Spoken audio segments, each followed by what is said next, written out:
Fatima, je suis coach pour hypersensible et je suis hypersensible moi-même. Je suis là pour vous parler de l'éparpillement mental et comment l'éviter. J'ai longtemps vécu l'éparpillement mental, donc je me sentais perdue dans mes tâches, je faisais l'aller-retour entre plusieurs activités et rien ne semblait avancer.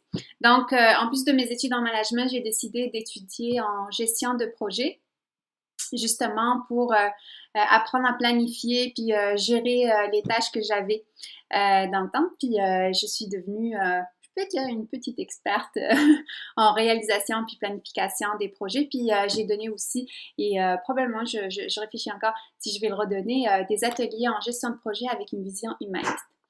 Alors, comme plusieurs personnes sensibles et hypersensibles, on peut aller dans plusieurs sens en même temps. Donc, c'est vraiment important de s'outiller pour savoir s'organiser. Que vous soyez un travailleur ou travailleuse dans une compagnie, une entreprise ou un organisme, que vous soyez un travailleur ou une travailleuse autonome, donc créateur, les artistes, ou que vous avez besoin de vous organiser tout simplement pour les tâches quotidiennes à la maison. Donc, ces outils-là, simples que je vais vous donner, vous pouvez les appliquer. On va commencer avec les musts.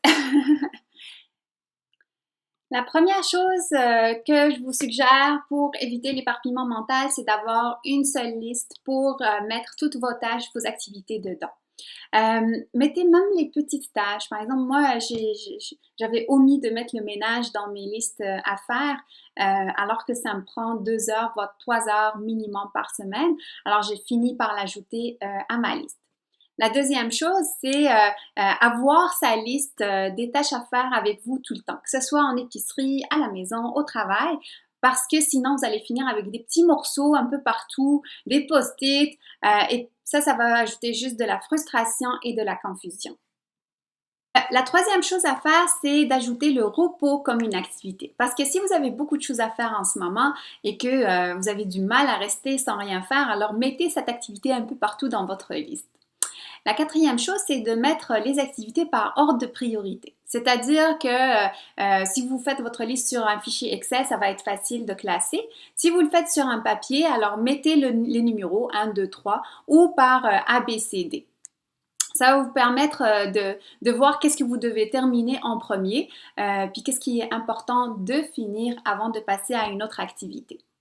La cinquième chose, c'est de mettre des dates limites. Ce que j'ai constaté avec moi-même et avec d'autres personnes, c'est que si on met une date de réalisation, c'est-à-dire que vous souhaitez faire le ménage à telle date, c'est possible que vous le fassiez pas à cette date-là. Par contre, ce qui est plus facile et ce qui permet d'être moins rigide, c'est-à-dire plus à l'aise pour réaliser cette activité-là, c'est de faire une date limite. C'est-à-dire que moi, je dois faire le ménage avant le vendredi telle date.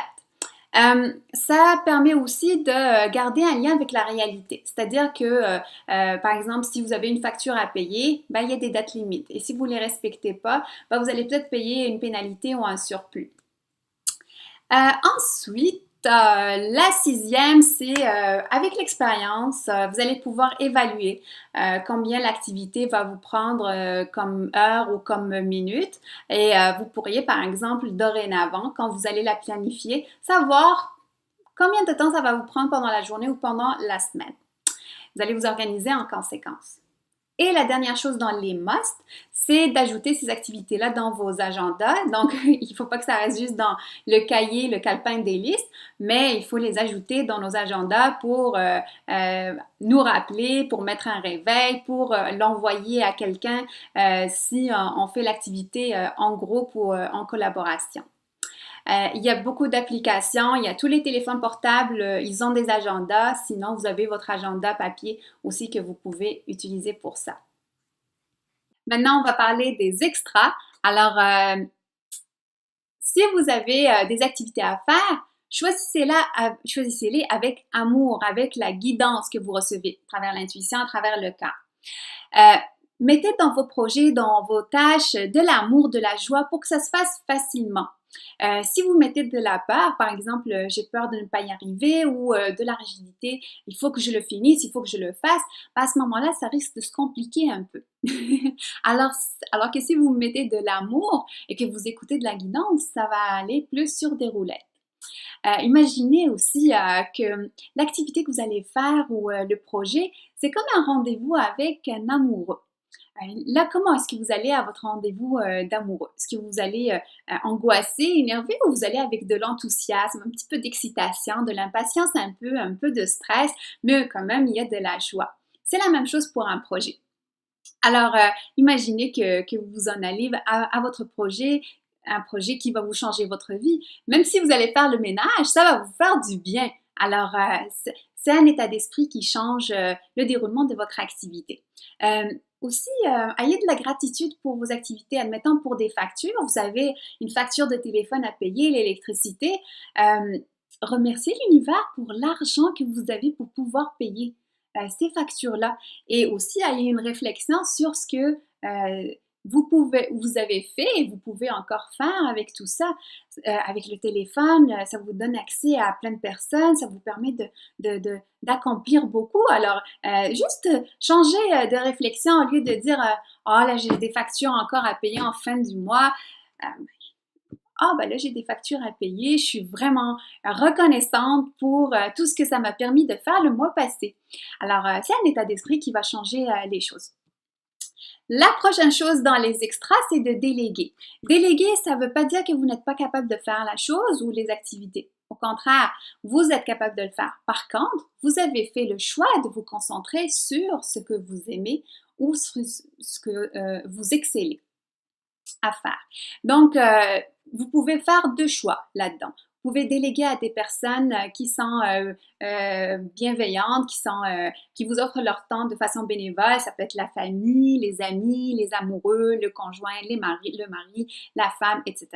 Ou ça peut être payant, c'est-à-dire que vous allez contacter des professionnels pour qui vous offrent leur temps et leurs services. Et à la fin d'un projet ou d'une activité, juste célébrer que vous avez fini, que vous êtes arrivé à faire ce que vous souhaitiez faire. Donc, juste de se dire félicitations, t'as vraiment excellé, t'as fait ce qu'il y avait à faire, puis le résultat est magnifique.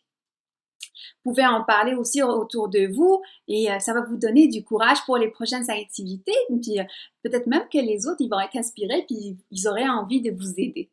Faites un essai vous-même puis regardez la différence entre oh là, j'ai vraiment beaucoup de choses à faire, j'y arrive pas. Ou oh, je suis vraiment contente, je viens de finir mon projet, j'ai vraiment hâte de commencer le prochain projet, mais là, je m'offre du temps pour me reposer puis apprécier ce que je viens de compléter. Donc, c'est vraiment une énergie différente, puis vous allez pouvoir vivre l'expérience. Donc, avant de vous quitter, je vous donne la dernière pratique pour éviter l'éparpillement mental. Merci à Sylvain de me l'avoir rappelé. C'est de s'enraciner. Parce que l'éparpillement mental, c'est-à-dire qu'on est vraiment concentré en haut, l'énergie est vraiment condensée en haut, alors que on doit l'équilibrer, donc redescendre un peu plus vers la terre, s'enraciner. Il y a plusieurs techniques qui peuvent vous aider. Vous pouvez imaginer des racines, aller vraiment dans la terre. Vous pouvez marcher sur le sol les pieds nus. Vous pouvez aussi juste vous reposer, se poser un peu, juste écouter les oiseaux. C'est le moment. Vous connecter avec un arbre. En tout cas, il y a plusieurs techniques, mais l'idée, c'est vraiment de redescendre l'énergie qui est en haut pour rééquilibrer. Alors, voilà pour les musts et les extras pour éviter l'éparpillement mental. Je vous rencontre avec plaisir la prochaine fois. Mettez vos commentaires, ça me fera plaisir. Si vous avez besoin d'autres outils aussi, n'hésitez pas. À bientôt!